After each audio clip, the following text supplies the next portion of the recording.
IT job కోసం try చేస్తున్నారా? Coding ట్యూటర్‌లో ట్రైనింగ్‌తో పాటు స్టైఫండ్ అండ్ 100% జాబ్ గ్యారంటీ. నిన్న జరిగిన అనకాపల్లి జిల్లా అచ్యుతాపురం ఫార్మాసిస్లో జరిగింది. చాలా బాధ కలిగింది. చాలా ఇది రిపీటెడ్గా మొన్న ఒక 3 వీక్స్ బ్యాక్ కూడా ఒక జరిగింది. ఒకళ్ళు ఇద్దరు చనిపోయారు.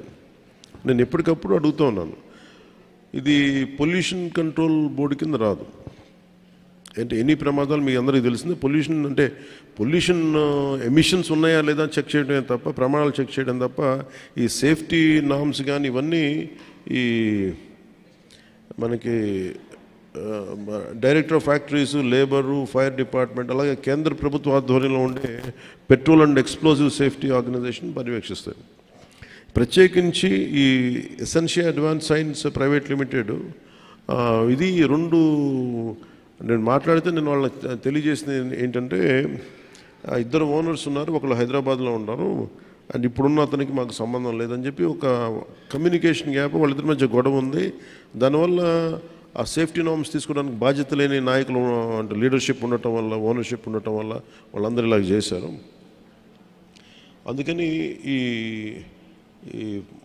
ఒక ఫ్లోర్ నుంచి ఇంకో ఫ్లోర్కి వెళ్ళే దాంట్లో అయితే ఇంకా నాకు తెలిసి వాళ్ళు అనటం సెకండ్ ఫ్లోర్ నుంచి గ్రౌండ్ ఫ్లోర్కి వచ్చే సాల్వెంట్ ఫస్ట్ ఫ్లోర్లో కొంచెం లీక్ అయ్యి ఆ కరెంటు బోర్డ్స్ ఉంటే వాటికి అయ్యి వేపర్లాగా ఏర్పడి పేలిపోయింది. దాదాపు ప్రమాదంలోనే ఒక 7-8 మంది చనిపోయారు. చాలా దారుణంగా ఉంది, గుర్తుపట్టలేని పరిస్థితులు అని చెప్పాను. నేను ప్రాబ్లం ఏమవుతుందంటే, నేను సేఫ్టీ ఆడిట్ చేయమని వచ్చిన రోజు నుంచి నేను అందరిని అడుగుతా ఉన్నాను. ఒక ఇష్యూ ఏముందంటే, సేఫ్టీ ఆడిట్ అంటే ఈ యజమానులు భయపడిపోయే స్థాయికి వెళ్ళిపోయారు. వాళ్ళని కొంత ఎడ్యుకేట్ చేయాల్సిన అవసరం ఉంది.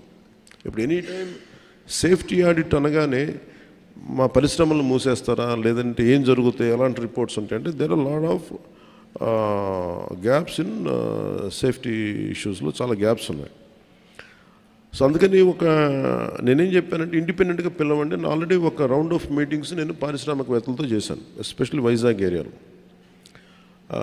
హిందుస్థాన్ మన షిప్పింగ్ యార్డ్ వాళ్ళతో కూర్చోబెట్టి నేనేం చెప్పానంటే, మీరు ఎన్ని చర్యలు తీసుకుంటారు పనిచేసే వాళ్ళకి కానీ పొల్యూషన్ కంట్రోల్ నామ్స్కి సంబంధించి మీరు ఎలాంటి చర్యలు తీసుకుంటున్నారు మాకు వివరించండి అంటే, మేము వాళ్ళు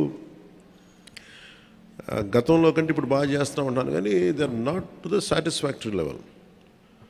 ఇప్పుడు ఒకేసారి మనం ఈ పొల్యూషన్ ఇవన్నీ ఈ నామ్స్ అన్నీ పెడితే ఇండస్ట్రీ షుడ్ కమ్ ఫార్వర్డ్. అంటే ఇది నేను చాలా రోజుల నుంచి నేను కోరుకుంటా ఉన్నాను. నేను ప్రత్యేకించి మరీ చెప్తున్నాను. ఇప్పుడు అంటే నేను ఎందుకు కొంత ఒక అడుగు ముందుకేయడానికి నేను ఎందుకు సంకోచిస్తున్నానంటే, ఒకసారి అది ప్రభుత్వానికి ఇబ్బందిగా ఉండకూడదు. గబుక్కి నా ఉద్దేశం సేఫ్టీ ఆడిట్, జనాల ప్రాణాలు పోకూడదు, కార్మికుల ప్రాణాలు పోకూడదు అనుకునే పరిస్థితిలో ఉంటాను నేను ఎప్పుడు.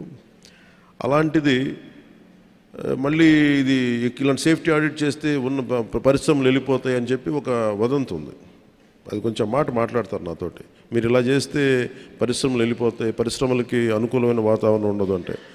నా ఉద్దేశం ఏంటంటే, అది కనీస భద్రత అనేది పరిశ్రమలు ఇవ్వాల్సింది కదా.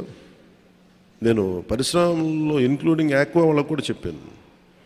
సో గ్రేట్, చాలా సంపాదన ఉంది, రాష్ట్రానికి ఆదాయం ఉంది, మనకి పరిశ్రమల వల్ల చాలా సంపాదన ఉంది. కానీ ప్రయారిటీ ఎవరైతే పని చేస్తారో వాళ్ళకి ప్రాణరక్షణ కూడా చాలా అవసరం కదా.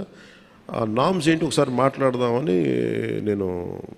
నేను అనుకుంది ఏమంటే, సెప్టెంబర్ మిడ్లో వెళ్దాం అనుకున్నాను. నా విల్ మేక్ ఇట్ సెప్టెంబర్ ఈ మంత్ ఎండింగ్లోనే నేనే వెళ్ళి కూర్చుంటే ఒక మీటింగ్ చేస్తాను ప్రత్యేకించి వైజాగ్ పొల్యూషన్ కానీ వైజాగ్లో ఉండే చుట్టుపక్కల పరిశ్రమలో ఉండే సేఫ్టీ నామ్స్, వీటి మీద నిరంతరం ఇది ఒక ప్రాక్టీస్ అయిపోయింది. ప్రతి 2 వారాలకు 3 వారాలకు మైనర్ ఇన్సిడెంట్, మేజర్ ఇన్సిడెంట్ జరుగుతూ ఉంది.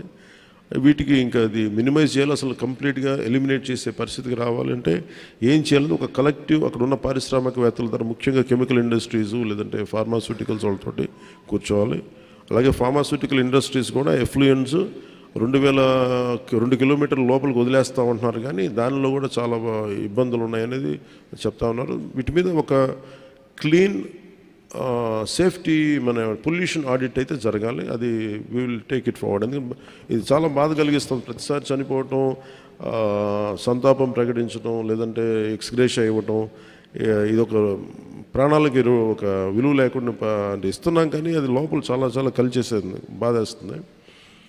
ఇది కొంచెం ఇంటెన్స్ మీటింగే పెట్టాల్సి వస్తుందండి. అది will take it forward in coming days. Suman టీవీలో మీ పర్సనల్ అండ్ బిజినెస్ ప్రమోషన్స్ కోసం కింది నెంబర్కి కాంటాక్ట్ చేయండి.